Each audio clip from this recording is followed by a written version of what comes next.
എന്റെ വാവല്ലാണ്ട് വരുന്നു. നിങ്ങൾ അമ്മ മരിച്ചു പോയപ്പോ നിങ്ങൾക്ക് അമ്മയുടെ ഒരു വാത്സല്യം വേണോന്ന് എനിക്ക് തോന്നി. യോ, കേരളത്തിൽ ഇത്ര അമ്മമാരുടെ വാത്സല്യം ഞങ്ങൾക്ക് വേണ്ട. ഇനി അച്ഛൻ പെമ്പിള്ളാരുടെ പിറകെ പോവൂല. ആന്റിമാരുടെ പൊക്കോട്ടെ, പോവൂല. അതെനിക്ക് ബാധകമാണോ? ഞാൻ ചോദിച്ചോറല്ല. എന്തായാലും ഇത്ര ഓറല്ല. ഹലോ, ആ ഞരമ്പിന്റെ മോൻ തന്നെ. സാർ, കുടുംബശ്രീയിലെ 12 പെണ്ണുങ്ങളെ നോക്കി പീഡിപ്പിച്ചെന്നാണ് ആ പരാതി ഗംഗാധരനെതിരെ. പുള്ളി അവിടെ അടുത്തുണ്ട്. അല്ല സാർ, നോക്കിയൊക്കെ എങ്ങനെയാ സാർ പീഡിപ്പിക്കുന്നത്? അത് തന്നെയാണ് ഇപ്പൊ ഡിപ്പാർട്ട്മെന്റും തലകുത്തി ആലോചിച്ചോണ്ടിരിക്കുന്നത്. നോക്കിയപ്പോ തന്നെ ഇങ്ങനെ അങ്ങനെ ഉരിയാടിയാലുള്ള അവസ്ഥ.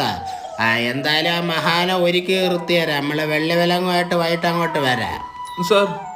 ഓക്കെ.